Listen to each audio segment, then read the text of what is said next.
Hello, everybody. Welcome.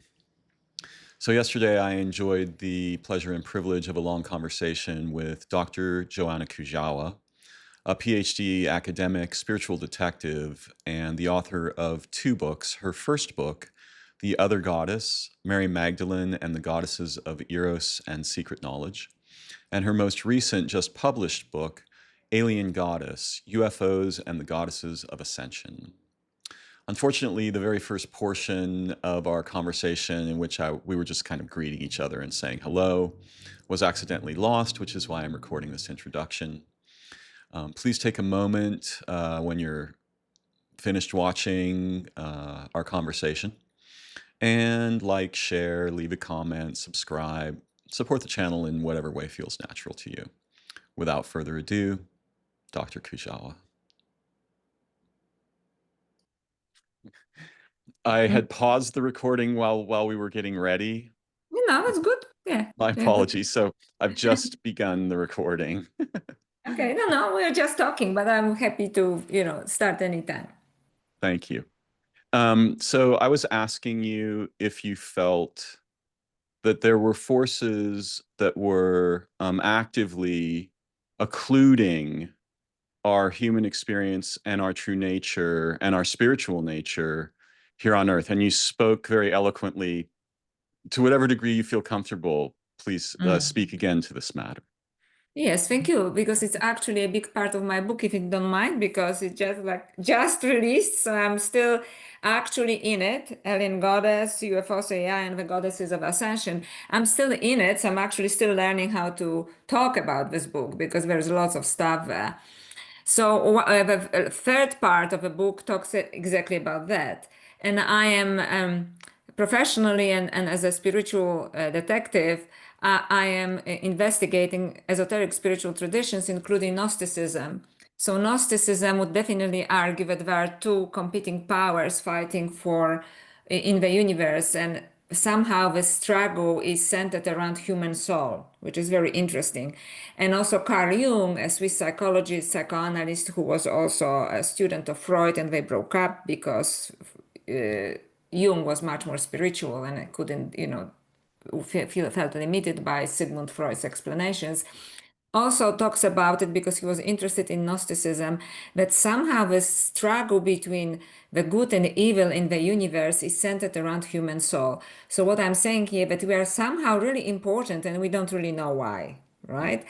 And so definitely I believe that the new movements of artificial intelligence are trying to take away something very unique that humans have and the natural world has, like our souls. And Gnosticism absolutely believes that the struggle for our soul is going on and it's a larger cosmic battle. However, Gnosticism is not only pessimistic, like there's this, we are in prison and there's this huge battle between evil and good in the universe, but it's also very optimistic because it says that we have gnosis inside, and gnosis is the divine spark, divine knowledge. And we just have to strip layers away from our ignorance, so to speak, or forgetfulness, so we can arrive at this knowledge and achieve liberation. And some of the most beautiful Gnostic works come from Egypt and then were transferred to early Christianity, such as the Gospel of Mary Magdalene, Gospel of Thomas, Gospel of Philip, and many other Gnostic works. So I actually bathe in their wisdom and spent especially studying the Gospel of Mary Magdalene for the last 20 years. Mm. I just want to congratulate you again on completing this book. I remember the last time we spoke, you were about to either already working on it or about to begin, and it has now been released. I'm about 4/5 of the way through it. It's incredibly inspiring. I think your work contains profound medicine and insight that is crucially important in our strangely hyper modern and rather dystopian moment Mm. for our species. Um, so yeah, congratulations on finishing the Thank book you. and getting it Thank you. published. I'm extremely enthusiastic about your research, your passion for speaking to the primacy and the power of the feminine and eros, and how these things have been either misappropriated or just openly lied about or defamed. Primarily, I think we could agree, by male voices throughout history, who are in many cases the primary recorders of history, and Mhm. uh, Mm. thus they are able to sort of to warp that history into whatever distorted image of the feminine they may find it useful to, you know, to popularize. We've seen in many cultures creation stories where the feminine is vilified. She is seen as introducing the possibility of death. Um, and very few uh, popular stories where she is revered, although there are in Hinduism and other religions aspects of reverence for the feminine. In my own quest, the primacy, beauty, and power of the feminine was profoundly highlighted to me. Um, I grew up, my first introduction to intelligent humans was with feminists in the 70s in Stockton, California. I used to go to National Organization of Women meetings, and these were the first actually intelligent adults that I ever encountered. So this made a profound impression on me. Um, the intelligences of the men that I was surrounded with tended to be mechanical, utilitarian, not particularly intellectual or creative, rather pragmatic. The intelligences of the women were profoundly rich with art, history, poetry, intellectual tradition, philosophy, psychology, all of these things. So this deeply impressed me as a young man, and has certainly influenced my own path. Um, so is there anything that you would like to speak of, or something that's been on your mind since you've finished this book? Yes, there are several things because actually the reason why I wrote this. So thank you, first of all, thank you for saying what you just said, and so the reason I didn't plan to write another book after the other goddess, right? When I was talking about sexuality, spirituality, Mary Magdalene, and the kind of divine eros and so on. And then I basically was forced to write this book because I was faced with what's going on at the moment. And I thought we just cannot look back into goddess tradition, say, oh, it's good, so they were misunderstood, sexuality was misunderstood, certain part of feminine wisdom, which is a little bit of intuition or intellection, which is a higher intuitive perception of immediate truth rather than calculating and rationalizing, which is the rational part of brain. So I said it's a feminine side of our brain, which is actually the same for both women and men. However, for maybe biological even reasons, women somehow often have a stronger connection to it. And men have it when they want to have it. Let's say this. So our world is basically divided into kind of very rational, logical mind in viewing the world from this kind of perspective, and there is this other kind of shadowy way, which is very beautiful, which is very intuitive way of perceiving the world, which I call like the goddess consciousness. But some people could call it Christ consciousness or unifying consciousness, which is basically a different way of perceiving the universe, perceiving life, and perceiving ourselves. And I was really alerted by new developments in artificial intelligence quite recently, and mostly actually not artificial intelligence itself, but the creators of artificial intelligence and ideologies behind it. Because I'm not saying artificial intelligence is bad, it can be good Hmm. or bad, Hmm. like everything. But I was really shocked because I discovered that there are two dominating ideologies behind artificial intelligence that are completely on the side of what we talked about in our last conversation, techne, which is basically this rational, logical, mathematical engineering mind. And that they want to, and not they want to, they're already very successfully doing this because they're also the people with most money, the billionaires and future trillionaires and so on, are already, trying to control us more and more so Hmm. with this one particular uh, side of our mind, which is engineering, mathematical, logical, rational, completely not understanding and having zero access, apparently, to this other form of what I call feminine or goddess consciousness, which is more intuitive, more holistic way of perceiving. And I had like a gut feeling realizing that actually I have to apologize because I don't want to insult anybody, but my first impression was this is evil. Okay. Mhm. And I was shocked because I don't want to be this kind of person that, believe this is good, this is evil, and so on. I just want to give everybody the benefit of the doubt. But I thought if theologically speaking, how evil is described, it's brilliant and it's tricking us. And also theologically speaking, it is we cannot give up our souls. We have to give them up willingly.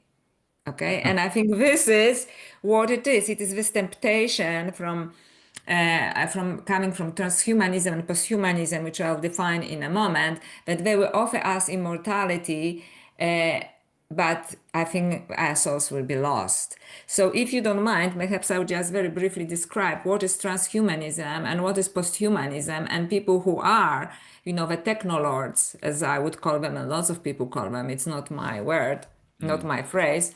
Are basically coming from consciously or not, they're coming from this two, Mhm. one of the two ideologies. So one is transhumanism, and transhumanism genuinely believes that they can transfer human consciousness into a machine, a computer program, or they believe we can transfer consciousness to a computer program or a robotic body, and they tempt us, you can have any body you want, who doesn't want to be this handsome hunk or this perfect babe with a perfect body and live forever, and if you don't like it you can change it and you can transfer your consciousness again. So this is transhumanism. And my problem with transhumanism is that I do not believe that they can transfer all of the human consciousness. I believe that all they can transfer is this technological, mathematical form of consciousness, because I think eventually they will be able to do this. And something that is I called goddess consciousness, Christ consciousness, unifying consciousness is going to be lost. The intuition will be lost, and more so, our souls will be lost. And I find that it is very interesting that, like in Gnostic traditions, they are after our souls. So they tempt us with this mechanical immortality, okay? But but somehow what they want is this, what we actually have naturally as souls. So we are the hot stuff, and somehow they want to take away this hot stuff, which I call our souls, away from us and feed from it. So it's quite interesting because actually later when I move on to ancient mythologies of goddess, this is what they warn us about, so this is quite amazing actually. So that's transhumanism. And I thought, okay, so, and they are very enthusiastic. They genuinely believe, some of them are perhaps, have dark agendas, but some of them genuinely believe that they will save humanity and because they will offer everybody immortality. And what's wrong with this? Mhm. But when you listen, for example, to interviews with some of these people, including Sam Altman, who is of course from OpenAI, he was asked recently a question in a very prominent podcast, and did you ever have a spiritual experience? And he said no. Do you have any spiritual beliefs? And he said no. So so if you are, so I'm not judging him as a person, but I'm saying this in esoteric spiritual tradition is called ignorance, right? Yeah. So I don't know whether his intentions are good or bad, but Not he's just, completely. Mhm. sorry, not just ignorance, but hubris. Please continue. Yeah. Yes. So, like the biggest benefit of the doubt that I can give people like that is that they are ignorant because they just have no clue about spirituality. So in a way, if you maybe are brilliant at robotics or business or something, maybe all you see is computer systems and money, and you think like, and now we can have a really good computer system and we can offer people immortality. The darker interpretation is that there is an agenda, behind it. Like why, who, and who is actually, where do we get this intelligence from? This sudden, development of robotics in a, it is just like exponential, right? So where does it coming from? Where does it come from, and who is behind it? Which, of course, we can only guess. Now, so transhumanism is already quite dark, and then I learned that there is something even darker, which is posthumanism. So posthumanist in this group of people, who are basically ruling us, and they will be ruling us much more now because the AI will be controlling, like Palantir and so on, right? By Peter Thiel and so on. It's going to have a complete control of our movements and everything. Hmm. They believe that in posthumanism basically says that artificial intelligence will soon become a much more advanced form of consciousness, and therefore we should step aside in a way that Neanderthals step aside, or we pushed them, right? Basically, we killed them off. Uh, when we showed up on the scene. So basically, we are actually useless species at the moment and should surrender to AI. And this particular proponent of posthumanism actually said that I'm actually quoting one particular person who said once she went to a Zen retreat for a few days, and she decided it's just too difficult, like we are too complicated, we have these messy emotions, and AI would have an immediate access to divine mind. Therefore, it is superior to us. And I was just shocked because apparently this person is very brilliant and so on. And I must say, I was completely shocked by complete ignorance, and claiming that actually this person had some sense of spirituality, and that's why AI will, have actually better access to divine consciousness. So not only they want to strip us from our bodies, they want to strip us also of our souls, telling us that we are completely inferior to the machine, and already machine worshipping is starting because some people, and I'm really sad to say so, most gullible people in this area are actually from New Age community. It's blossoming. Mm. Worship of AI. It's Oh. blossoming. Mm. And if I was choosing to, go in this direction, I would have many followers, lots of Right, videos, right. and so on, because it's big, it is big. I have so many thoughts. If I may speak for just a few minutes on some of the things you've just covered. Absolutely. So I think it's my experience, and tell me if it is yours, that when we are born, we bring with us, perhaps this goes underground as we undergo enculturation and in languaging, but we bring with us a memory and something resembling a mission, right? And the simplest way to state the mission as I remember it from being a child is um, heal and nurture and protect the world for the living beings. It's something like this. Mm. It is not ever make infinite machines and have them dominate all life forms. There's no That's it. child that is born with this mission, right? That's right. Yes. And, you know, there's also a great deal of danger in this direction that I think is not never spoken of, but rarely highlighted, which is the further subjugation, objectification, and the demeaning of feminine eros and sexuality, right?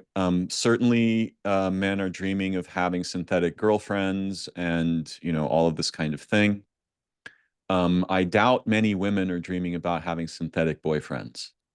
I would be very surprised.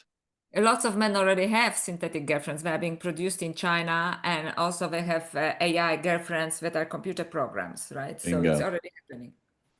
So, in my own quests, which were driven by a profound desire to understand the origins of injustice in our world, and also to understand some of the stories, particularly the one that was most that I was exposed to earliest was the story in Genesis of the tree, right? And some kind of accident occurs or there's a huge problem there.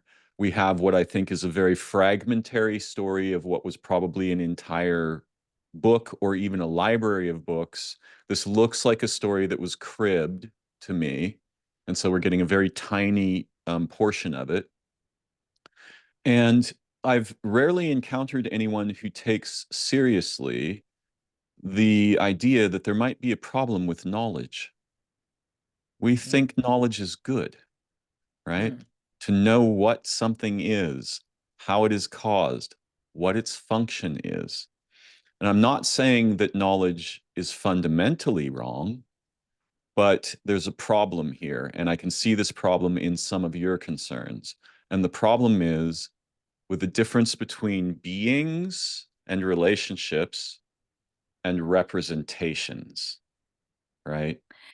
Can I interrupt you a little bit because By I'm all getting a means. little bit passionate? So absolutely, and that's why I had to make a distinction in my book between knowledge, which is now understood as a form of information. That's why these people think that information, of course, you can transfer information to a computer. What's your problem, right? Mhm. But knowledge, true knowledge, is actually wisdom. And it is Yes. not about information. And this is what Gnostics called gnosis. This is the divine spark. This is the divine knowing. And all of the Gnostic Gospels, for example, say, look within. And all other traditions, by the way, spiritual tradition, look within. The truth is within. So that's why we have to make a distinction between knowledge as information, which is just numbers. And yes, one, like you can just transfer to a computer program a robotic body, and something that is much deeper. It's not just information. It's just the inner knowing. That's why I like to call it an intuition, or even in Christian tradition, I was in. It's called intellection, which is an immediate grasping of the divine truth. And in Hinduism, it's called buddhi, the higher intellect, and so on. And you can go on, and it's like the sudden satoris in Zen, right? Mhm. That cannot be transferred to a computer program. So you're spot on when you're talking about, this knowledge. And because I was, I'm also a tenured academic and so on, and I was born to pursue knowledge. This is what I believe. And then Yeah. I said, I don't know, I had it like I just knew my mission, which is a gift, and a little bit complicates your life as well, right? But it's good to know your mission. But then I had to redefine it, especially in this book, that it's really pursuit of wisdom. Because knowledge is being corrupt now for a few centuries and is equated with basically technology and numbers and logic.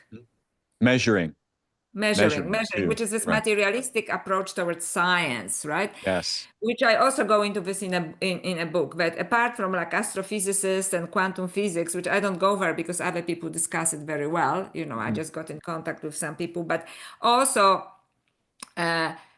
but the majority of it, either you measure it or and it's external or it doesn't exist, which Right. is very, of course, very problematic. Yeah, there's so some of this I think is being actively and intentionally weaponized. This idea that, for example, when you have the facts, then you Mm, know what's going on, right? Or the idea that that which can't be measured produces no evidence, and for those things for which there is no evidence, they don't exist. mm, We can dismiss them. Um, it's become very clear to me, and I can see this particularly here in the United States lately, that various features of the habit structure that we are scripted with in our thinking, various features of this structure are being actively and intentionally weaponized. And they're being weaponized to produce, well, a variety of resources and commodities for the corporations and the cohorts of humans that are most interested in a sort of a breakaway civilization that dominates mm, the common people, treats them as commodities, sources of information.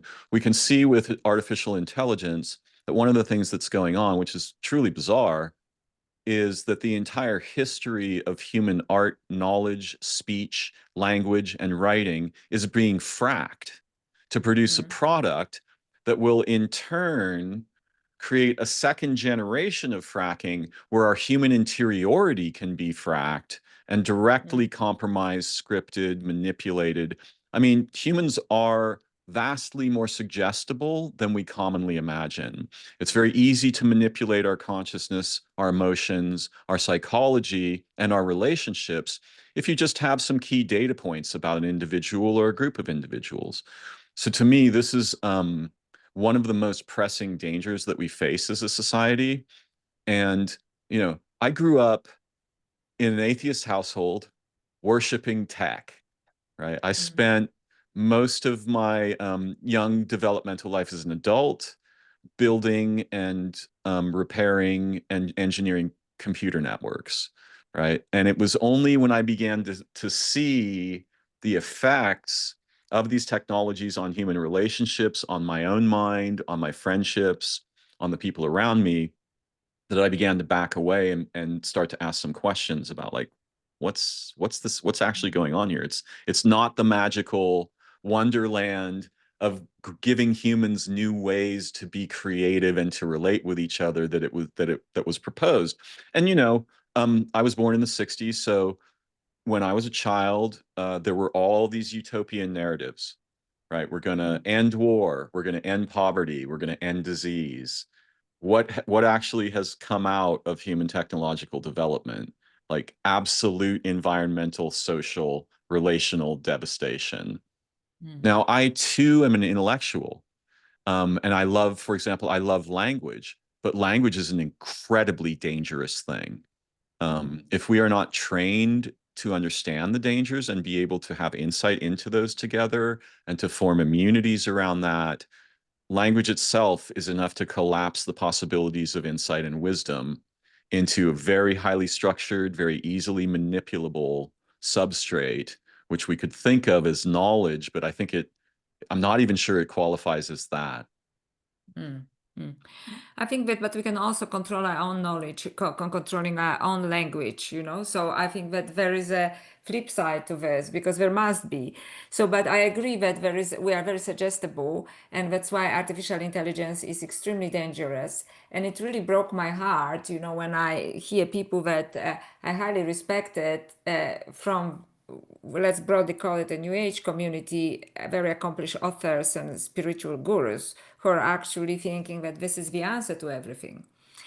So they said, well, like, what is the definition of God? It's omniscient, which means it knows everything. Well, AI will soon know everything, maybe already does everything in this kind of numerical way, Right. right? And then it's omnipotent, and it soon will be able to do everything. So they actually, so I, it is the biggest, and I think maybe the final delusion of humanity, this worshipping of AI, and it also plays on human vanities because the AI programs are starting, very much are praising the people, play on their vanities and so on. So this is yes, it is very dangerous. So and I just to go back, what in I was trying to say about posthumanism and transhumanism, it is this particular posthumanist, I would say. She also jokingly said that even my family thinks that I'm AI from the future.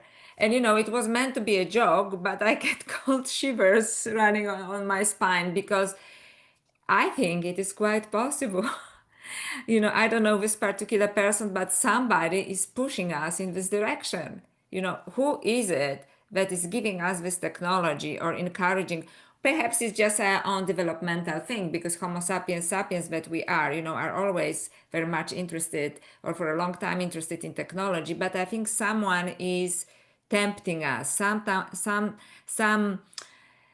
Someone is helping us, maybe dropping, pieces of technology here or there, or even through our consciousness and so on. So this is very interesting in itself.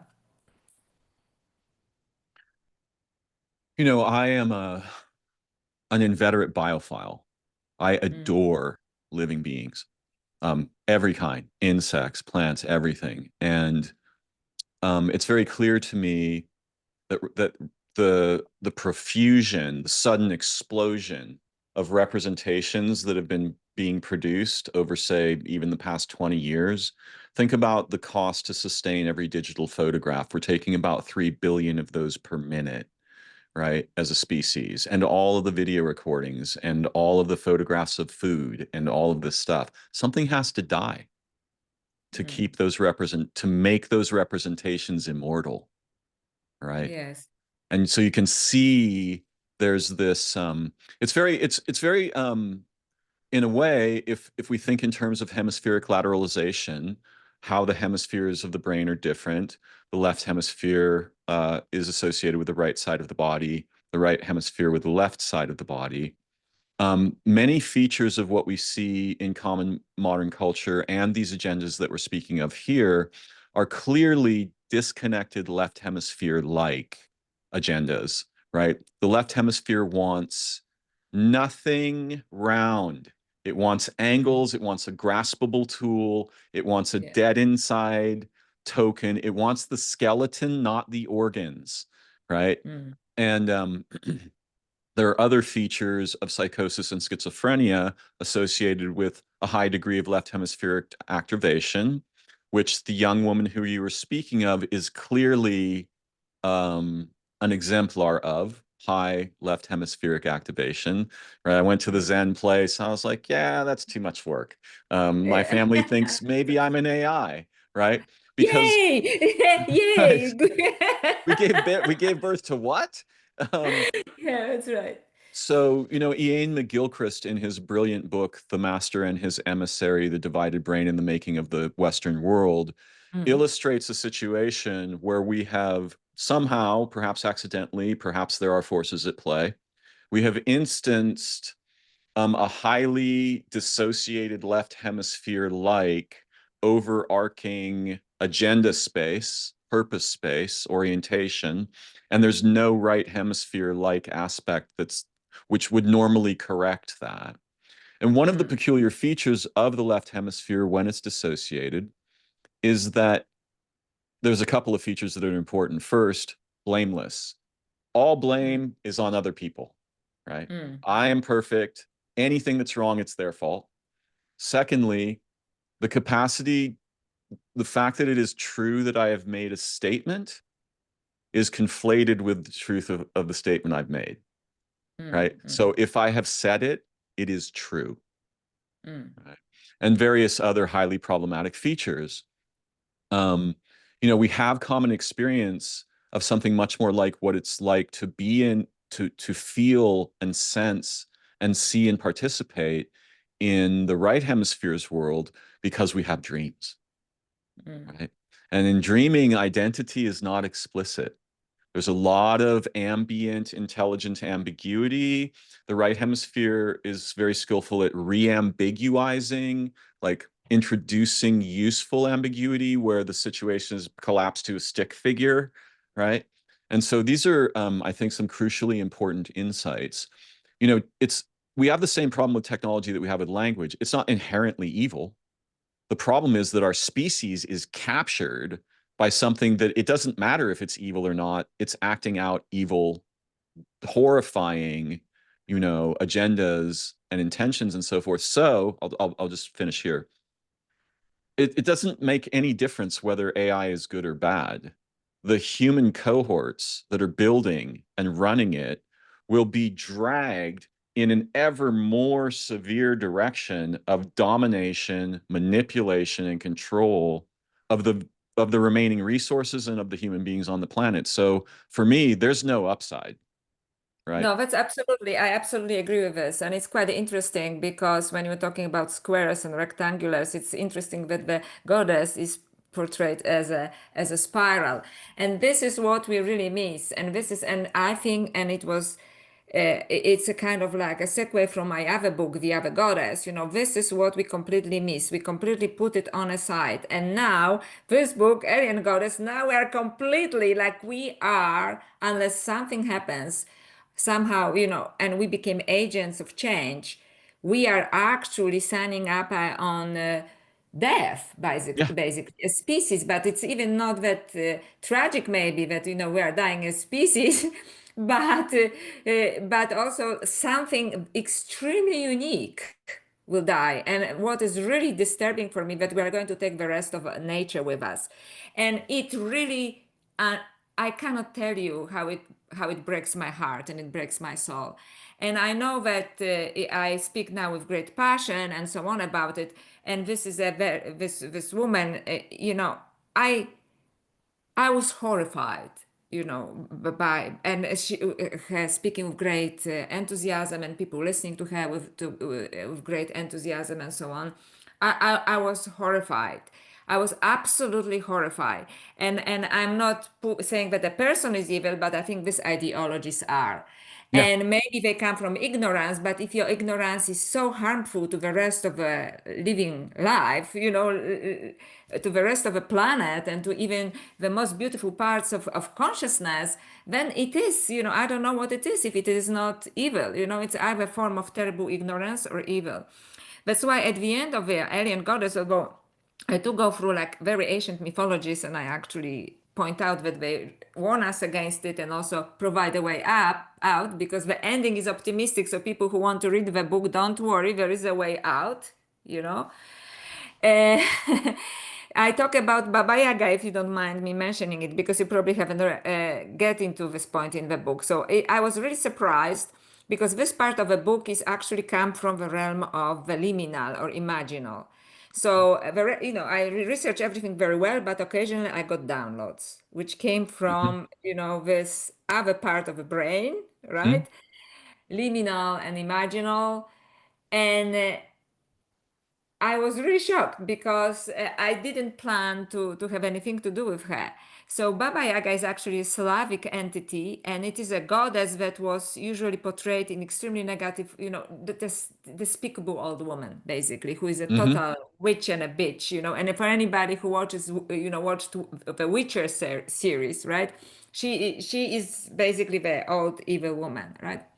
But in fact, in in more Asian traditions, she is the protector of nature. Yeah.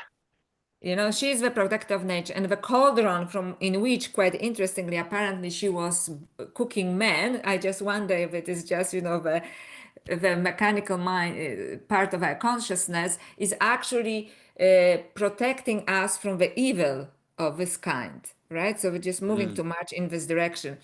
So it was, if I can tell you, it was really funny because I just then finished my previous book and I was really exhausted and I was lying in bed and she showed up in my consciousness. I really didn't research her then. And I just from childhood stories, like the evil part, right? But nothing, completely disconnected. And she showed up and she insisted that she's part of a book. And she basically told me, what I'm supposed to do it. And when I researched it, of course, to back it up, and I actually saw myself in her hut lying on some rugs, and she was, doing something, cooking in this cauldron. But I knew that she was a very ancient entity, which means like she was now protecting me, but she could also like snap my neck. You understand? There's this Hmm. kind of distinction between moral good and bad was not present there. She was like Hmm. completely in the moment, and she was on a mission. And it depends, what I did would determine my fate. But she was taking care of me, and it's quite interesting because then I didn't say this to anyone then. And my mother, who lives in Poland, told me that she went to visit a friend who has a second house in a forest, which is called the Old Forest, like in the tales about Baba Yaga, which is Stary Las in Slavic, of the Old Forest. And there's this kind of part of the forest that is called Old Forest outside of her town.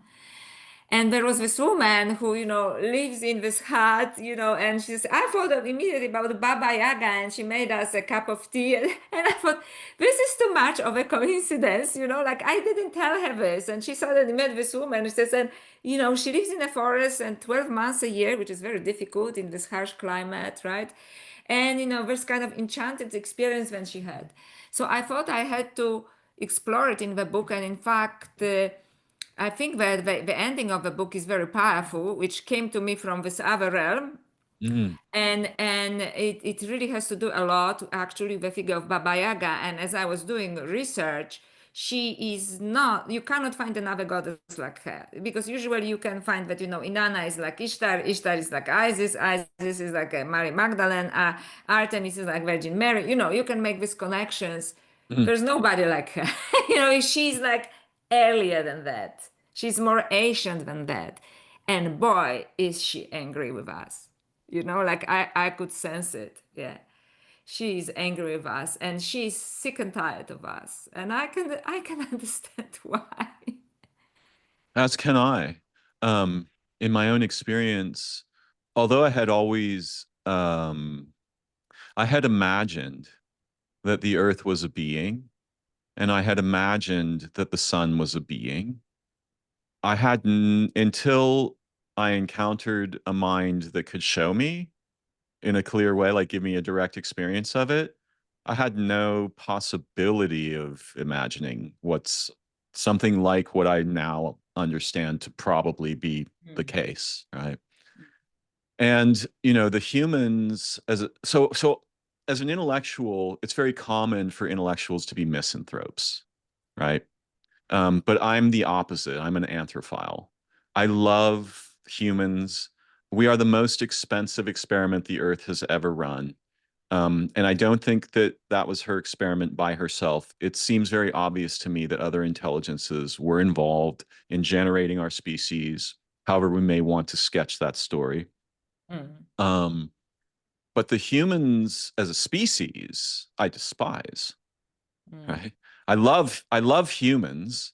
I love individual humans. I think humans are an amazing, impossibly filled with potential form of life.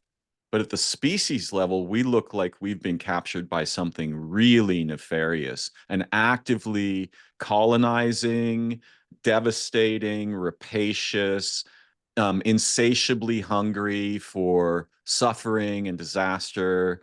It unopposed, whatever the origins of those problems are, they will snuff this planet, right? If they're unopposed. Um, you So know, can I interrupt here for a by all moment? means, So I yes. agree with you, but I think that this is only one direction. There's also immense potential in human species, and it is the potential in this what I call goddess consciousness, and this other part of our brain, right? So if we just make this different turn, you know because if we continue, and it is really upsetting, because recently I actually heard Elon Musk saying that to power artificial intelligence so it can do this and all of these things that they want to do, we will have to actually drain the energy of the sun. Yeah. And I also believe the sun is a living being and the planet is a living being. And then I thought, like, this is again my another encounter, fortunately late in my life, with evil. I really felt like this is the idea itself is evil.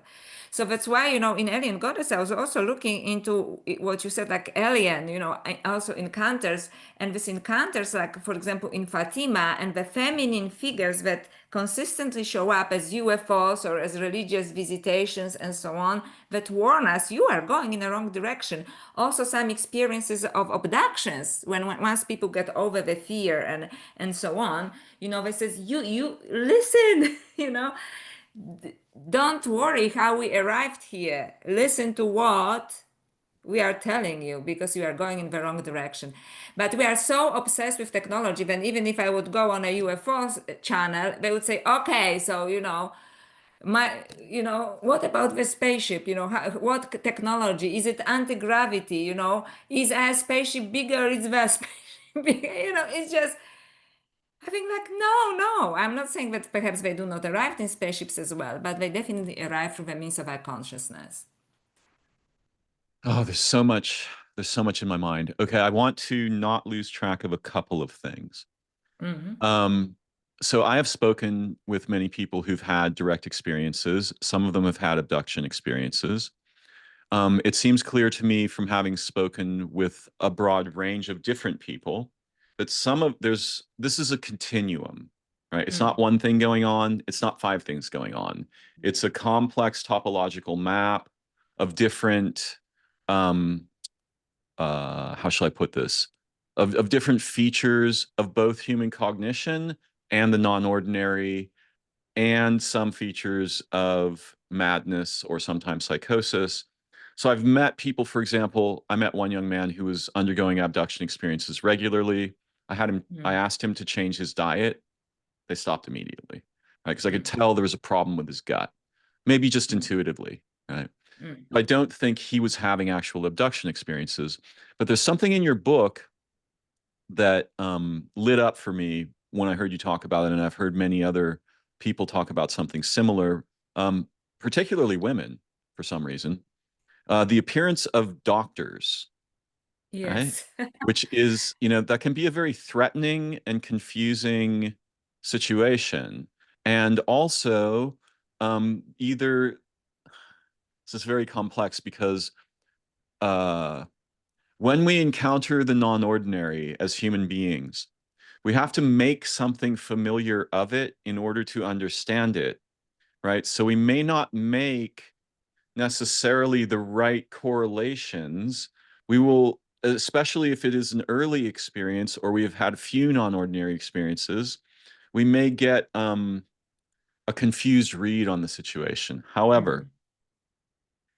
like if we take Doctor metaphorically, this is one who is sent to solve deadly problems, right? So, like even if there are engineers in time space or in the anatomy of the universe that pay attention to problems local to living worlds or particular star systems, those engineers might appear as doctors, right? Mm. Because what would be the other thing they would appear as that would make sense to us? Like That's right. what would they We have pick? to simplify the Right, what right. we cannot. We have no of reference, different point of reference. But it's interesting that you said that it's particularly women because I don't know. I had the experience, as you know, from the book, and when somebody called me, she had a similar experience, that except that hers was much more negative. Mm, And but yeah, doctors all over the place. There's an amphitheater, like right. and they are, they try to be super nice to me. They even made themselves good looking, and like just relax. So there could be, and doctors are also healers, right? Yes, So. exactly. And they're troubleshooters and they're Mhm. analysts and Mhm. they are companions in healing. And they come and say, you can be healed. You can get Mhm. better. There's a path, right, for Mhm. you. So I just noticed that metaphorically when I was reading your book, and that sort of lit up for me, and I didn't want to overlook Mhm. it. In my own experience, I inquired very deeply into this problem of evil. Mhm.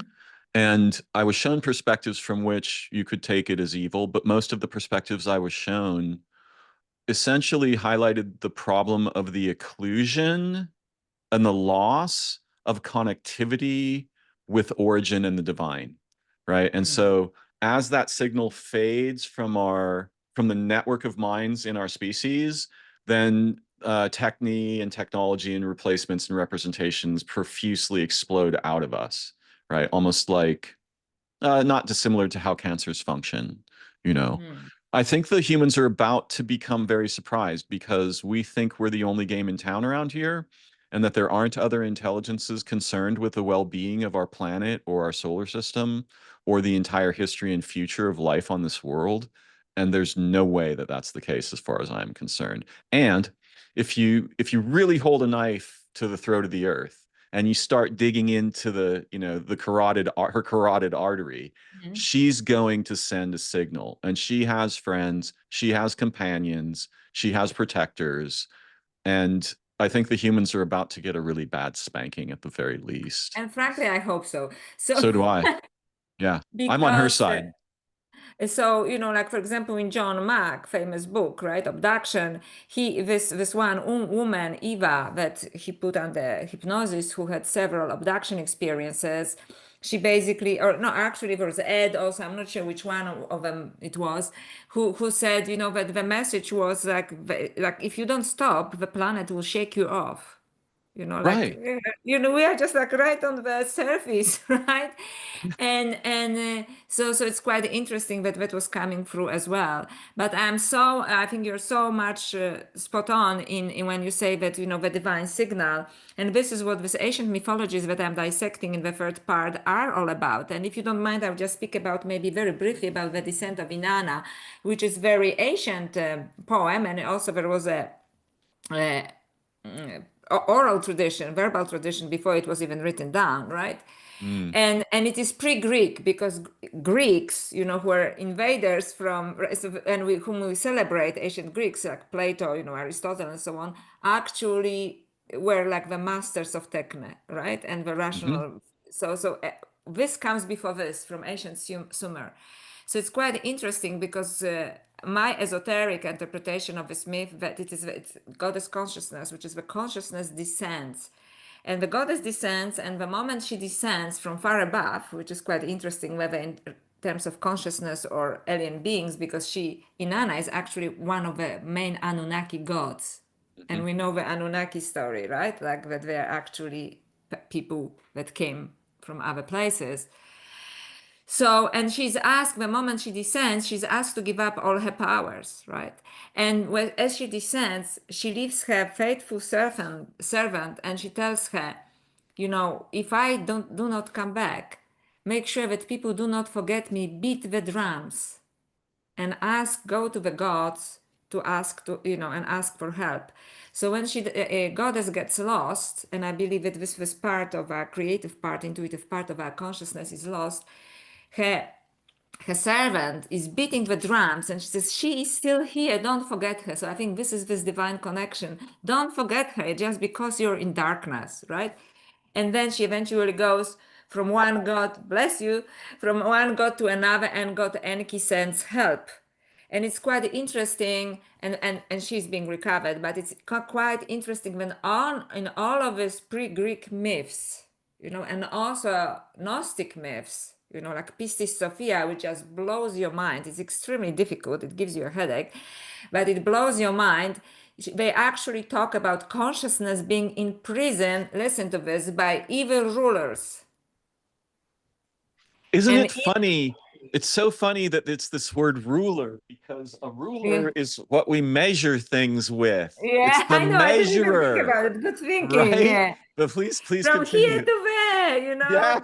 mindedness, Yeah. so by evil rulers, and even in Pistis Sophia, when eventually, and they feed on her light, so they confuse her. They say, actually, this beautiful enlightenment that you want is down there, not up here. So it's like transhumanism, just upload your consciousness into a computer, right? And all will be good, and then they steal her light away from her. They feed on her energy. They're like energy vampires. I'm sorry. And she forgets who she is. But the last spark, of her consciousness, she begs for help. And in this particular Gnostic work, Pistis Sophia, because it already has Christian undertones, she calls upon Christ consciousness, and he descends and gradually helps her. But it's so interesting because he is so attained, yet he has to trick evil rulers over and over again to help her, right? Until, so it is quite interesting. And eventually he brings her back to a higher level of consciousness, to her rightful place, which is called the 13A Eon, which is actually number 13, of course, is a goddess number, right? Mm. So it's quite interesting that there are always evil rulers. There is Mhm. a goddess, or goddess consciousness is being tricked, and then she forgets who she is. There is, however, some external part from above, so talking about, I don't know, good aliens, good entities, that comes to the rescue, right?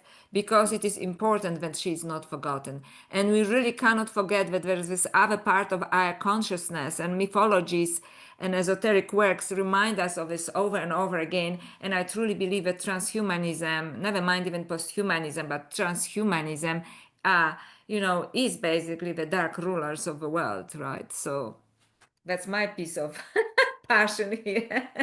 Beautiful.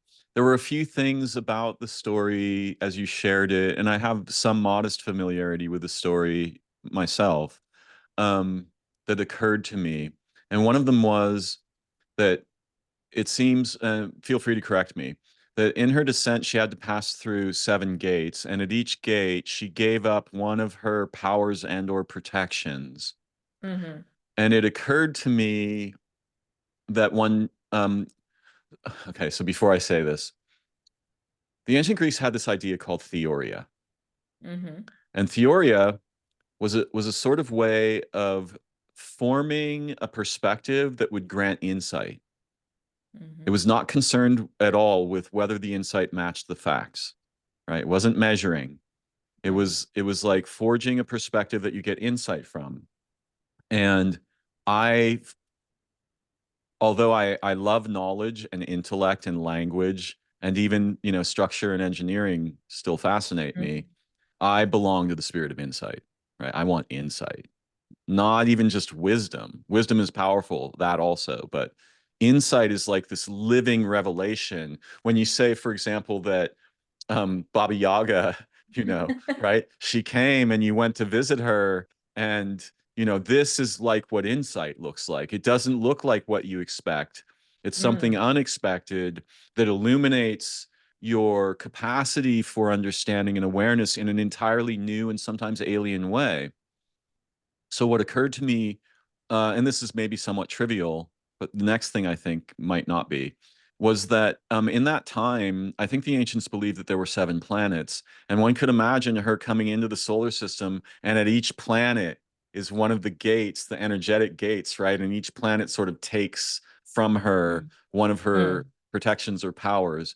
Now, I think that's a playful perspective, but it did occur to me 7 gates, Mm-hmm. 7 planets. But Mm-hmm. I think the other thing that I thought was very profound, mystical books can be read from 2 perspectives which are not commonly entertained. So one could imagine, for example, that the Bible, which is a very confusing book because it's like constructed, right? But one could imagine that the Bible is both the story of a single human lifetime, what happens to one of us who is born, and then also a story about the history and the cyclic future of our species, right? And Inanna's story reminds me of something very similar. It almost sounds like, oh, she's going to get incarnated, right? Like the Mm-hmm. Greeks often, many of them believed, specific, excuse me, especially those who were associated with the mysteries of Elfsina, that the physical body was a crypt for a soul, Mm-hmm. like a ceramic vessel, like a grave thing. And the Mm-hmm. mysteries, this is what I learned from Maria Marigu, who's a Greek mystagogue who initiates people in the mysteries of Elfsina. What a brilliant mind! I'll send you a recording she made after we speak in case you find it useful. But yeah, it was reminiscent. I could imagine that this is the story of every woman, that this is the story of every human being, possibly of every being, right? That there's this descent. I'm not saying it is, but it can be useful to enlarge the perspective this way or to look at it from this angle. What are your thoughts? Well, I think the way it's very interesting, and there are so many possible interpretations. The way I interpreted it, that it's actually descent of consciousness, from the wholeness, when insight is a natural gift, right? It's a natural, a constant experience to the ruler, right? Yeah. So it's from here to there. So I interpret it as a descent of consciousness, and that we desperately need to return to this other form of consciousness. And for hopefully and thankfully, we have the helpers, because we are being constantly a species fooled. This is the repetitive theme in all of the myths, Hmm. pre-Greek myths, that there was some deceit has happened, and we are being fooled. Yes. Yeah, so it is a form of deceit rather than anything else. And I Hmm. think that now that's why I thought I have to bring the goddess, to the future and to the now. And I think that transhumanism is the ultimate deceit, and there may not be a way out of this uh, soon. Like we have to stop it now, and we can stop it only through our consciousness, because societally, they are already going to control us completely, right? Like through AI and so on. So just focusing on your inner self, and being very discerning of how you use artificial intelligence, because we will be forced to use it. I'm used to forced to use it at work, like I have no choice about it, and so on. Hmm. So if I want to have a job, right? Which I actually need to have it. To have. So we really need, because I think that transhumanism is the ultimate deceit of whoever evil rulers are, and they want to take away, no, maybe through ignorance, maybe through evil intent, I don't know, this something that it actually defines us as species and as living beings, and which is also present in all nature. There is so much talk right now about the matrix, and Elon Musk says that 99% it is, what is it, that we are in a simulation. And I think it's a complete BS. Personally, I'm sure that maybe you disagree, because I think No, that no, I agree. because the real matrix and is Is actually a nature. womb. There's this vast network of non-human intelligence which is in nature. If you open up, trees speak to you, dog is an infinite love, right? And Yes. anything like that. And these people were just so disconnected that really we should feel pity for them, because they're in some ways brilliant, but they are brilliant in just one extreme of intelligence, which frankly I find now completely useless now, because it's taking us from you know uh, from non-human intelligence, which is also human because we are part of it, which Yeah. is very natural. So when I, for example, here on my book, as you see, like there's this matrix, but I mean Mm. that it's in green, not because of the film matrix, but it is actually the true matrix, the natural matrix, the biological matrix, the spiritual matrix. We are not computer programs. No. And they want to convince us that we already are. So actually, what a big deal. Now we can even like become, I don't know, transfer consciousness there. But our reality is not a matrix. You know, So ma- I think the original meaning of the word matrix refers to the womb. that's It right. means womb. Yeah, It but doesn't this is mean computer but they systems. stole it. They Yeah, and corrupted it, yeah, right? And now they exactly. say that it means that we're like we live in some kind of a computer simulation, when in fact they're actually seducing us to become a computer simulation. Right. I mean, this is So, a classic problem with technology, which is that humans invent some device and then they revision nature through the lens of the functions of the device. And then they start saying, no, nature is a device. It is a machine.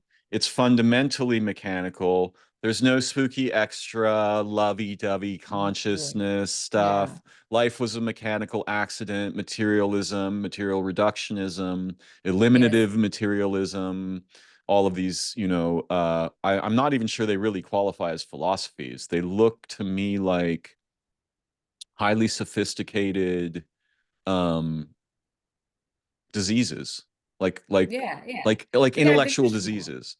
Yeah, they are completely delusional, but because we are so much into this, like into technology at the moment, and this part of our human consciousness, and unfortunately, they are so powerful because they are the guys with money, Yeah. like, and then now they have technology to completely control us, right?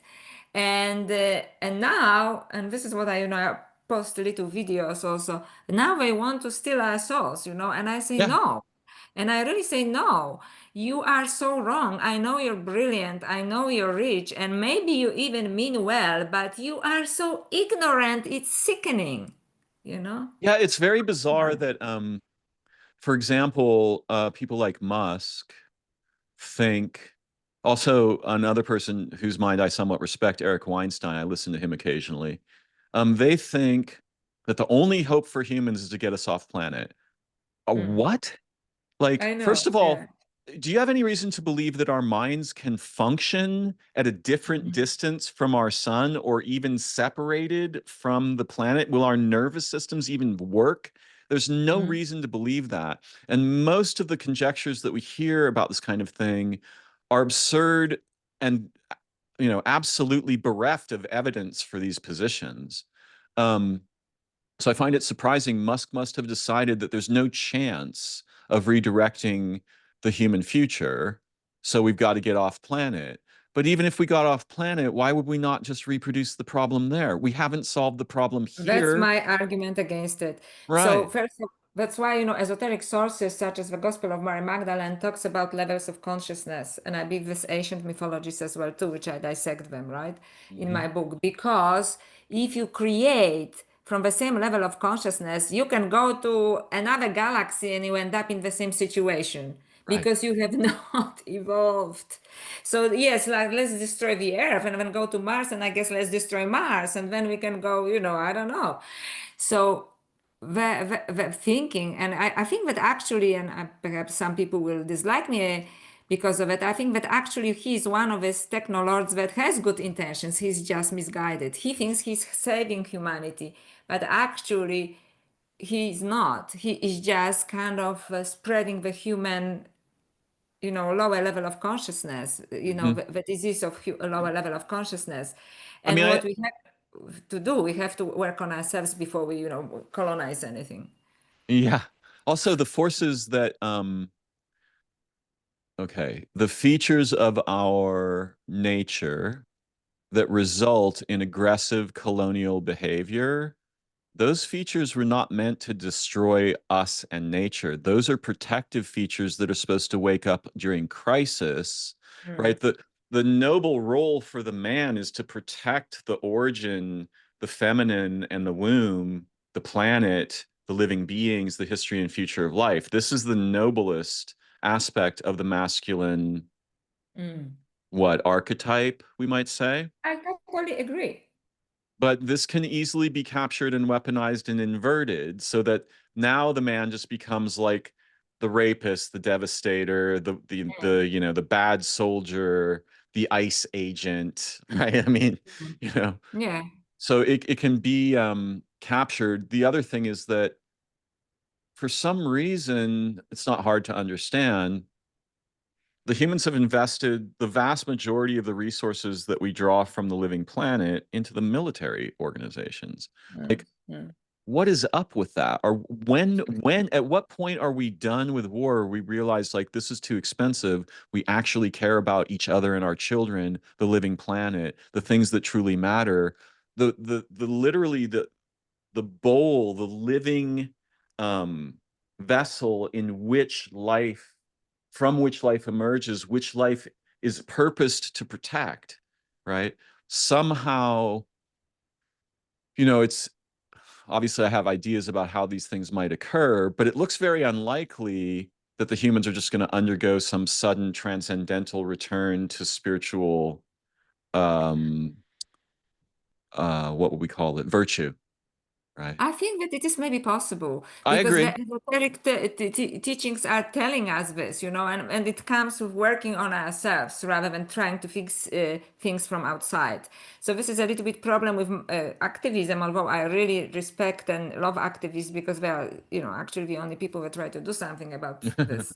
Is that we have to first evolve ourselves, and this is the esoteric truth. These are the esoteric teachings. They give us tools, so we have to do this first because otherwise we are going to repeat the same mistakes. And I really liked what you said about the divine masculine, or the archetype of masculine, and it is true. So it went in a completely wrong direction, but the beautiful like archetype of masculine, for example, like my husband, I feel so I can do my work because I know he's there. You know what I mean?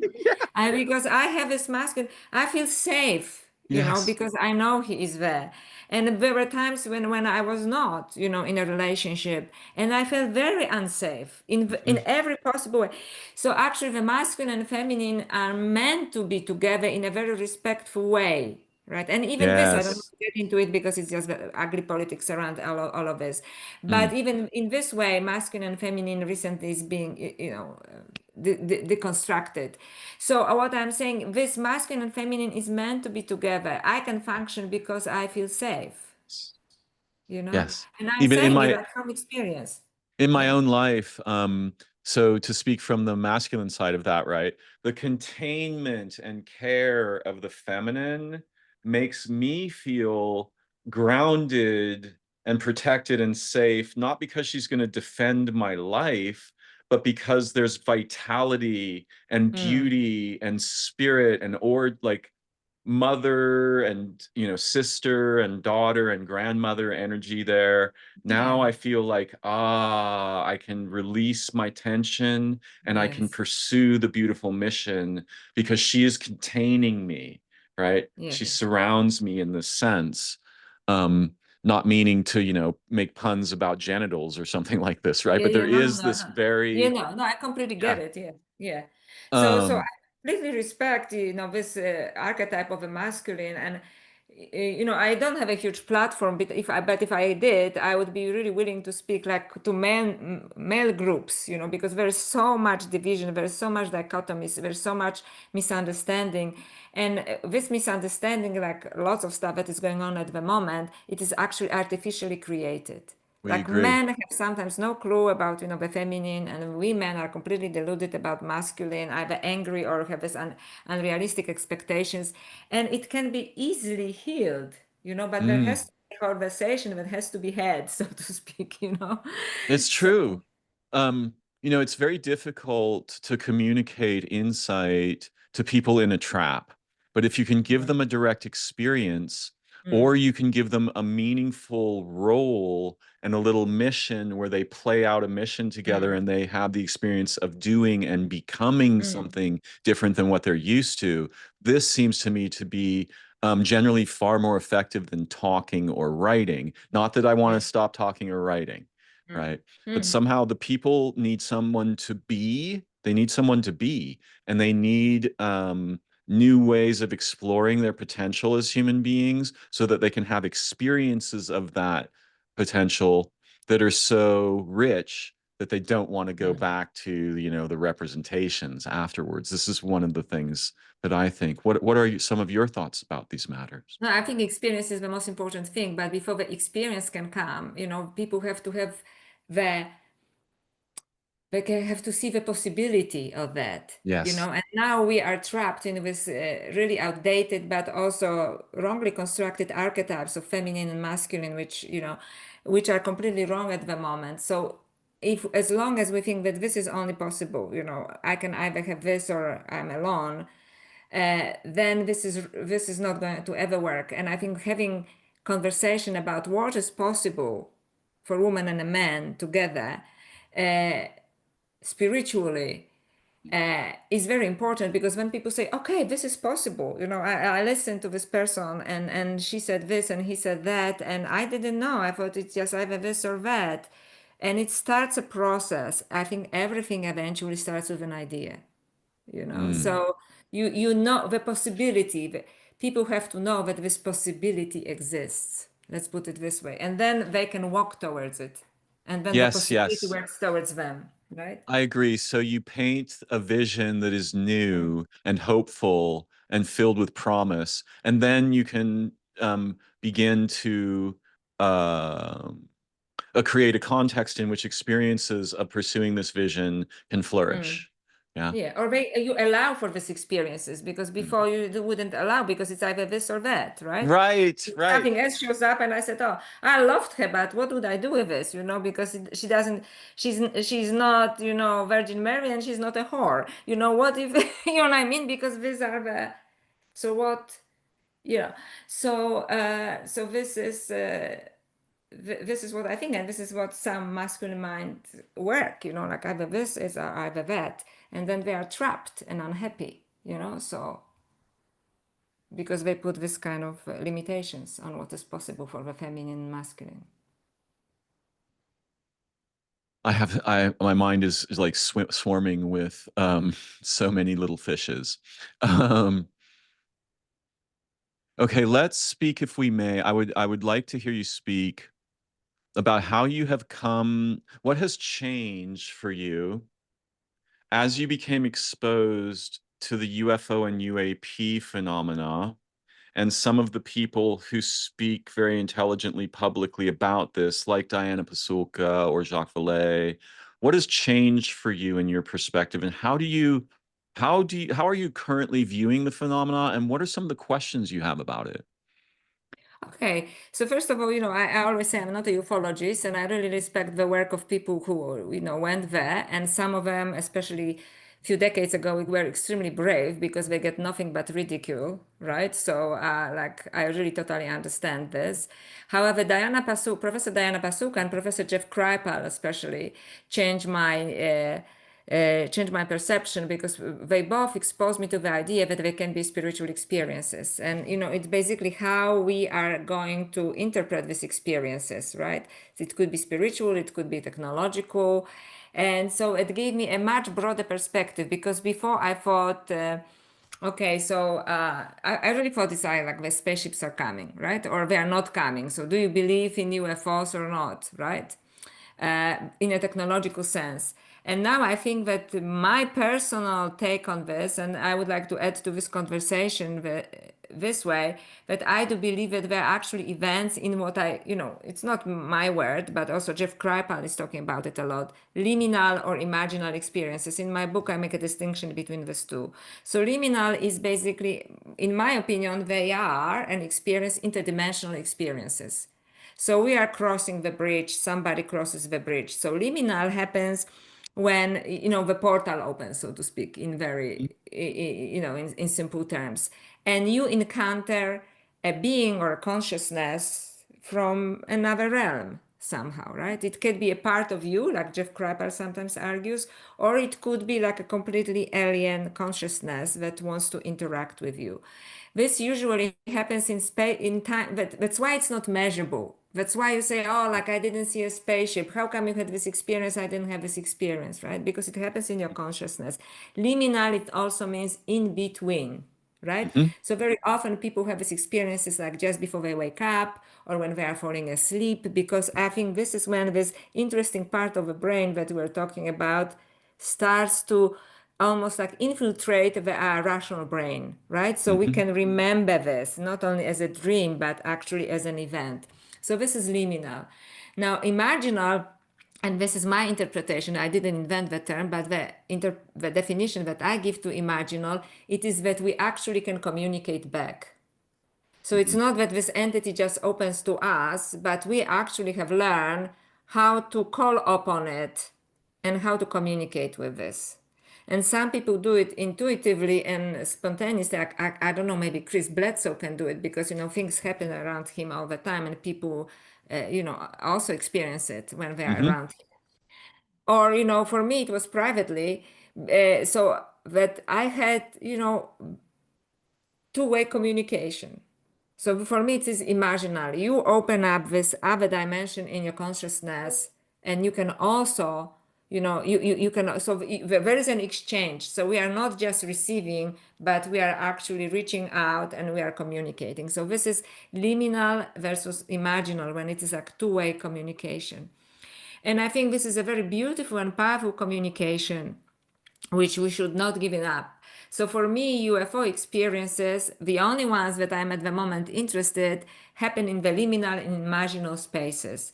I am not really interested in spaceships, and maybe there are also spaceships, and they are communicated liminally through spaceships. I don't know, possibly.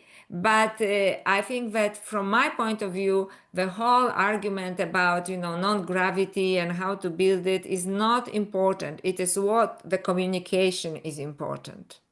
You know what I mean? I And do.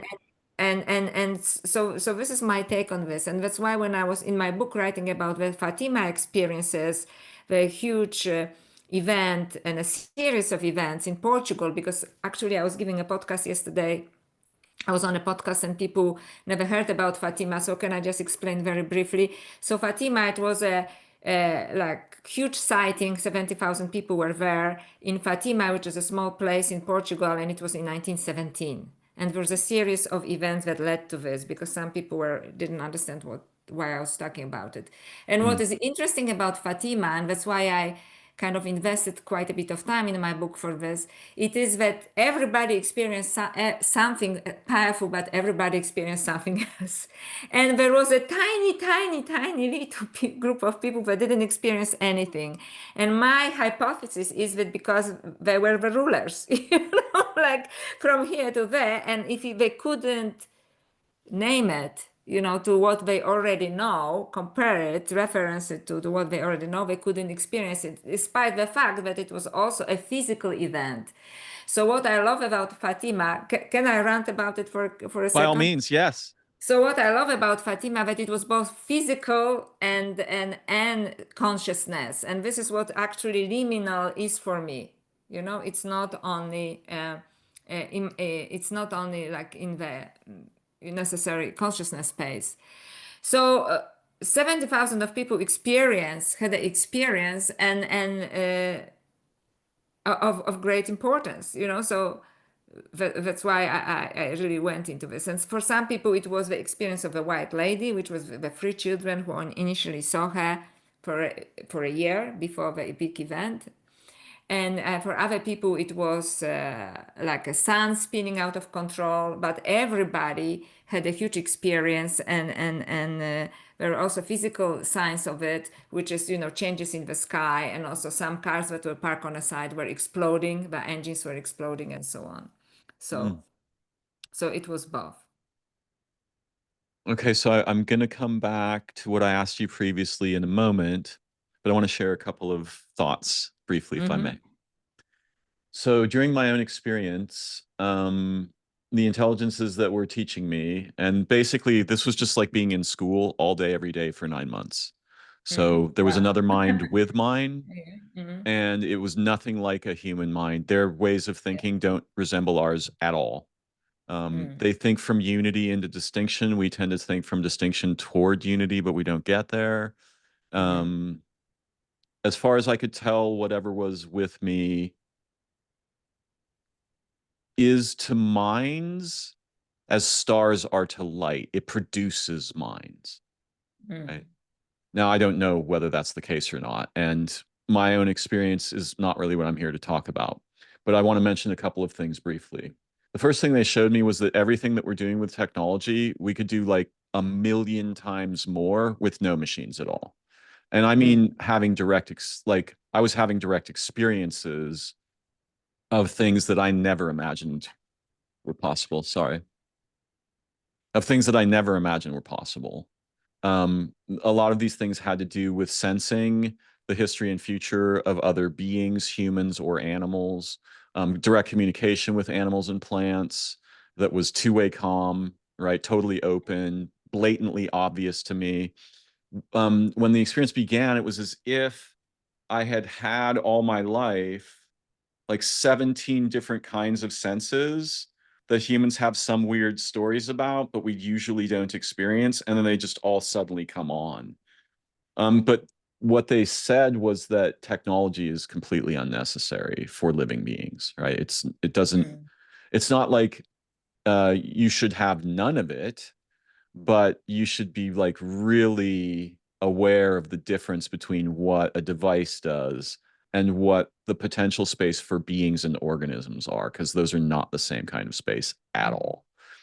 Um, but the other thing that I think I wanted to mention is, so I'm sure you're probably familiar, you may be familiar with the terms hypnagogia and hypnopompia, right? So as we are falling asleep, this we go through it. We usually are not aware of this, but we go through a liminal experience, which is usually referred to with the term hypnagogia. And then as we are awakening, it's a similar but different experience that we call hypnopompia. And I've had experiences in both those phases that are very exotic. I mean, wildly Mm. exotic. And if you're unfamiliar with them, they could be terrifying. Mm. um, Terrifying sounds, light, Mm. sensations of thundering or vibration, very complex somatic and emotional stuff. But also in every day, right? We have dawn, which is the Mm. liminal space of the Yeah. beginning of the day, and then we have sunset, right? Yeah. So I think it's very important to pay careful attention to liminal experiences. But the other thing I wanted to mention is that we are trained in I think a very crippling way, where, for example, particularly men, if you are telling them something and they can determine that some feature of what you're saying is not true, they dismiss the whole thing, right? Mm. And Mm. what they're basing their idea of true on is not credible, right? Mm. because there's myriads of kinds of truth, and measuring truth is not the only kind or even the good kind, right? Mm. So we have to, I think, take very seriously, for example, that let's say, for example, I'm with 5 friends and we're out in the forest and suddenly there's lights in the sky, right? Yeah. And me and Tina and Tony, we see the lights, but Joe and Jane don't see the lights, right? And we're Mm. standing right there together. And we think that unless everybody sees the same thing, it's not real. Mm. Real means everyone sees the same thing, right? Mm. This is not what real means, right? This is the left hemisphere version of real, which is the idea of objectivity. But can we just be totally clear about something briefly here? There are Mm. precisely 0 objective observers in all of time space. There are no objective observers, right? Mm. This is a method. It's a myth, right? That for something to be real, everyone has to see the same thing. Now, also, it should be obvious that our psyches would protect us from something that would be so devastating to the entire history of our ontology and worldview, or ideas of who we are or what we are. Our mind, our psyche would try to protect us from that. So there are situations in which an event is actually occurring, Mm. but there are people who don't experience the event, right? Mm. I mean, imagine that me and you and your husband and my friend were walking down the street down, by the restaurants, and I'm like, oh wow, could you smell that Indian food? And your husband goes like, no, I don't smell it. Does that mean there's no Mm. smell? Yeah, yeah, yeah. Right? Mm. So Mm. we're very confused about what we take as credible or valid, and we're using the wrong standards to measure that. Mm. Is Mm. delusion an actual possibility? Yes, we can be delusional. Is everything that is not experienced by everyone present a delusion? No. Mm. Mm. Right? Yeah. What are your thoughts? No, this is exactly this, and that's why I went so deeply into the Fatima, because everybody had an experience except for a small group of people, but everybody had a different experience, or like people were actually in groups. Some people saw this, the other people saw that, and that's a fascinating thing. But what it's really important, something happened. Yes. For 99% of people, something happened, and what Something happened transcend depends. something transcendental Can happened. happen. Yeah. So the children saw, the white lady. The priests saw, Virgin Mary. The people, some people saw UFO, and there was this kind of apparently there were like 2 orbs flying around, zigzagging, and in one of the orbs somebody saw 3 people. So this person said, "Oh, it must be Holy Trinity," and the ufologist said, "No, it must be like the Grace," and they both ridicule each other. Like, yeah, yeah, yeah, yeah, yeah. So it doesn't matter. Something happened, and something deeply transformational happened, and this is what counts. And I think this is a wonderful example that how we interpret this, right? So Mm. Okay, so so now I this is want to. exactly what you were saying. So this is Yeah. exactly what I'm saying. No, Something definitely happened, but how we interpret it and whether we even allow ourselves to perceive it is a different story. so there's another feature here that I just want to touch on briefly, and then I'll circle back to the question I asked you earlier. If I were out in the world and I was on a mission that was important and it seemed noble and virtuous and beautiful to me, I would want a person who's very left hemispheric, right? Doesn't believe in anything. And I would Mm. want maybe a blind person who's hypersensitive but has no visual senses. And I might Mm. want like an autistic person and a child, and like Mm. like I would want a complex um something like my hand, right? I Mm. don't want 7 people who all see exactly the same thing every time something happens. I would like diverse sensitivities surrounding me so that my own biases don't rule my awareness. Does that make any sense? Yeah, yeah, I get it. Yeah, yeah, yeah. Okay, so now back to this question. Now that you've been introduced to the phenomena and you've been steeped in it to some degree, and you've explored in this direction, what do you hope for, or what are some of the questions that are still burning for you around the phenomena? Hmm. That's an interesting question. I didn't approach it this way. I don't know if I have burning questions. I think I just kind of surrendered to the fact, for what mean, the fact is just a phrase. I Hmm. surrendered to this that there are some entities that communicate with us. In my experience, they communicate from like what I would call the other dimensions or other levels of consciousness. For example, Professor Kripal interestingly says, and apparently Willy Stryber as well, that it's perhaps ourselves from another dimension Hmm. or from the future. I don't know, but something ourselves or something else, someone else is communicating with us. And my experience is that it communicates through consciousness in liminal and imaginal spaces. Hmm. I leave the technological questions to people who are into it because I don't want to discredit anyone, and that's fine. And I think that for me, the questions were answered when I was applying the teachings of Gospel of Mary Magdalene and level of different levels of consciousness to the UFO phenomena. So, for example, whereby most of people live on the first level of consciousness, which is the evil rulers. Just you have to measure, right? Like the so or misguided rulers. Let's put it this way, right? You have to measure. So this is like wrong identification, right? It's just material things, and the technology only matters. Then there is a second level is very often misguided desire. So yes, for example, you want immortality or you want to have extraterrestrial contact, and you think it has to happen through technology, whether extraterrestrial contact or immortality, right? And then there's a third level, which is called nous. And this is the core of the teachings. So the nous is the hook between material and immaterial. So this is the hook between our consciousness and what in spiritual terms you could call divine consciousness. And in the Gospel of Mary Magdalene, it is illustrated this way that Mary Magdalene sits there with other disciples and she sees Jesus after resurrection and she sees him in nous, in Hmm. the liminal space. Hmm. And he says, Mary, you're blessed because you can see me. And other disciples, the male disciples are freaking out and they say, what is she talking about? And Peter says, I was the first. Why didn't he show up to me? But he showed up to everyone. Mm. Right, and I think that Mary Magdalene stands here for this other part, the part of the brain that we are neglecting, the goddess consciousness. And he says, you're blessed because you can see me. So this is, if we move up, that's why, and they said, look within. It is within you. It's not technology. Technology is the most basic, crudest thing, Mhm. then there is a desire, and desire is good, but it's misguided because you take it in the wrong direction. And then there is this nous, which actually is human ability to communicate with the divine and therefore become divine as well, right? So I put this kind of interdimensional UFO phenomena in this category when people are actually people, children, whoever can open their minds to this. Yeah.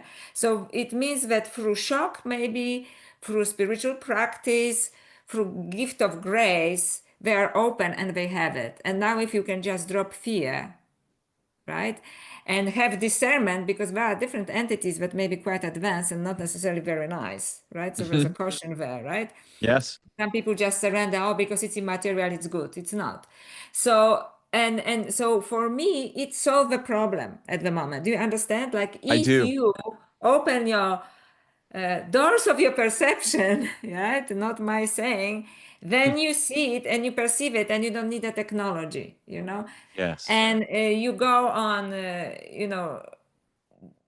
some of these big podcasts, I wanted to say a name, and they said, well, there is no proof, right? Like, where is the spaceship? Because they are talking from the first level of consciousness. So this is not me, and I'm not being judgmental. This is esoteric teachings that, Mary Magdalene apparently gave in her gospel that come from Egypt, which I think is very interesting because there's a long tradition of esoteric teachings coming from Egypt that tell us this. So if you activate your nous, nous, as it is called in esoteric teachings, you can have anomalous phenomena all over the place, right? And people around you may not be able to see it because they don't want to activate their nous, or they don't know how, or they don't Hmm. allow for the possibility because they don't know that nous exists within them, Right. right? so they start to look for technological means, which we are not going to take them there anyway, so that's the sad No. part. So I don't know, it was a really like long answer to a good question, but I mean, it's really about the doors of perception, from Yes. what level you perceived reality. Because if otherwise, you can bend yourself in every direction and will not see it. You can, build a robotic body and you will just lose your soul. You can wait for a spaceship and it will arrive and you will not see it Hmm. because, you know what I mean? The spaceships may arrive and you will not see it because you don't believe it can. Right. Yeah, I mean, Okay. this brings up some other important points. There are many features of our experience that without love, we will not see them. Mm, mm. Like love or um Acceptance. Yeah, maybe because some or people or say, "Okay, stop. even Do we have to bring red roses?" Acceptance. okay, okay, Yeah, okay. yeah, yeah. But like the desire to see and know what is beyond knowledge and techne, right? This desire by itself is very powerful and will tend. It seems as if there's something in us that's like trying to blossom throughout our lives, Yes, but yes. it's tightly compressed and inhibited. And so there are certain ways of watering or nurturing or reawakening these faculties and these senses and these natures in us. And I've personally I've been a student of Zen for like 40 years. So when I Mm, first encountered Zen and I was like, wow, this is really hard and just miserable, I was like, okay, well, let's just stick with it and see how it goes. 40 years that's later, right. not much progress, but it Mm, certainly mm, mm, deepened my capacity for calmness, equanimity, non-reactivity, these kinds of things.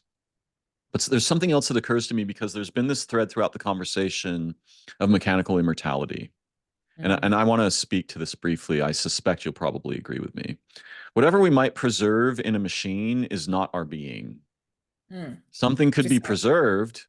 The structure of our like cognition or the history of our cognition or the character of our cognition might be preserved, but that would not be Darren. Mm, That would mm, not be Dr. Kujawa. mm. And confusing those things, I think, is lethally dangerous because it's once again, it's like let's preserve the skeleton at the cost of the body, right? Let's get That's, the bones, mm, fossilize your remains, and let's aggrandize that. But one thing that was shown to me during my own experience, or I was taught about, was that you want death. You mm, definitely want death. If you're mm, going to be an incarnate being, you want there to be death because what you want is to get a body that is developmentally appropriate for the time and place in which you exist, right? The world changes very dramatically over the span of a human lifetime. And so, what you want are new vessels to incarnate into and continue your education and your missions and the beauty. So, you absolutely want death. And the thing that dies isn't you, mm. That's right? right. That's right. Absolutely. So we have a 100% agreement on this, so we have 100% agreement on this. But can I just, because I think we're coming to a close, right? Sure. Slowly. Yeah. Yeah, as you wish. So, for example, how we can actually call upon this other thing sometimes. So that's why in different traditions, not everybody is into deep study of esoteric, extremely difficult scriptures, right? As I am, or you like studying Zen, which is really wrecking your mind. And this is the whole thing, right? They're supposed to break your mind, right? Hmm. And but there are also some mantras and prayers that evoke this energy, which I call the goddess energy. So would you mind that I maybe finish this one with this with this mantra to call upon this, because I think it actually opens our field of perception. Okay, open our fields of perception, and then it is kind of immediate connection through your body, through the words, through the language. Because actually, in my other book, The Other Goddess, I talk about different levels of language, And from different levels of language you can create. So language can be divine. Hmm. If you use the divine language, you create divine things, but we are not using the divine language, right? And technologists are not using the divine language because they don't know it exists. So if you don't mind, can I finish with this goddess mantra? Let me get ready for a moment. Om Lalita Tripura Sundari Soham. Om Lalita Tripura Sundari Soham.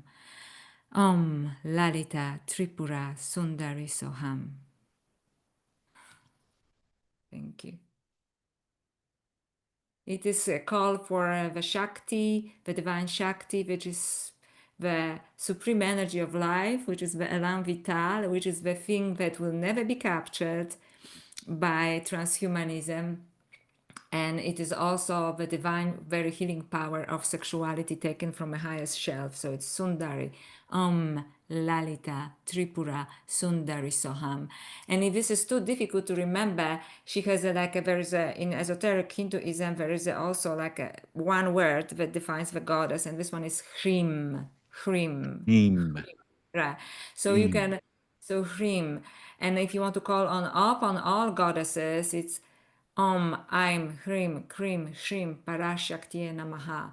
And if it is too difficult to remember Parashakta, Parashakti, or Parashaktaye Namaha, which is I bow or call upon a Parashakti, which is the feminine force of the universe, right?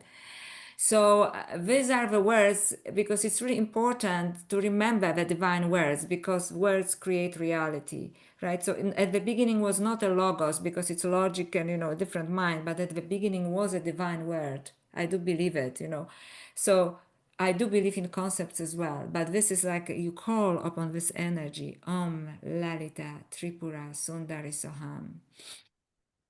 And if you breathe and say it often enough, you feel this energy moving through your body and through your consciousness. And that's perhaps, I hope that it will maybe help people to get the experience of that, which cannot be lost.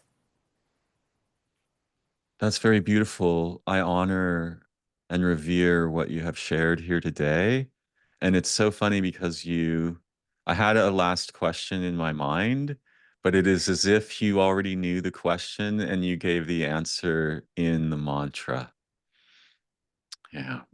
What was the question? I can address it if you want to. Okay. You're dying. Okay. Um, so I was curious if you were speaking directly to young modern women and you had like a crucial piece of advice for them, what might that be? Wow, this is very difficult. I think that we have to rediscover and redefine what the feminine is because there is both a delusion, and suppression of the feminine, and also there is something that some people don't want to hear, the toxic feminine. But the reason why there is a toxic feminine, it is because it was suppressed. So now, and there's lots of anger, there's lots of anger, I understand. So I want also men to remember that there is a good reason why young women are angry and to allow them the safe space to for this anger so it will pass, because actually women love the masculine and the masculine loves the feminine. So we basically have to heal. We have to heal together. We have to redefine the feminine. How can you, because I actually teach even women's studies and so on, and I really often disagree with this because they are trying to fit a woman into a masculine paradigm, right? And I said, no, we have to, through this kind of meditation, through this kind of repetition of a goddess mantra, whether it is Parashakti or whether it is Sundari or Shakti, Shakti, Shakti, I call upon Shakti, right? Then allow yourself to feel it and flow through this because this has to come also experientially, as you said, right? To experience it, what it allow yourself to be a woman, whatever it means for you. And doesn't necessarily mean, a corporate chick. It doesn't necessarily even mean a mother, Like I am not a mother, but I feel very feminine. I have a very sharp mind, but I'm very feminine. You know what I mean? Hmm. So allow yourself to discover your feminine, but it's quite interesting to discover your feminine safely very often you need a loving masculine presence in it. And it's my experience, right? So allow yourself to experience your feminine, and hopefully you will find someone who allow you to experience this safely, and then you're both in heaven, then you Shiva and Shakti, then you don't have to take tantric courses, or because this is really what the world really needs, is you exploring your feminine in a safe way. That's the best advice I can give. That's beautiful. I'm so grateful once again, Dr. Kujawa, and I hope that we might have further conversations in the future. I very much appreciate the time that we have together. I learn so much when we speak together and when I read your work. So yeah, I'm just profoundly grateful for your The work and same here. your I love spirit our in the conversation. world. Say again? I love our conversation. So I'm happy, we can do it anytime Yes, when we're yes. both available. And thank you for giving me, this opportunity to share the information, that what I have done recently and about my book, and just the pleasure of our conversation as well. Yeah, wonderful. I wish you every blessing in your endeavors and your relationships and your world. Yeah. May Thank you may the to you. beautiful beings guard and nourish and nurture you. Thank you. The same for you. Thank you. And for Thank you. everybody who listens. Yes, yes. Okay. Bye-bye for Bye. now. Bye bye.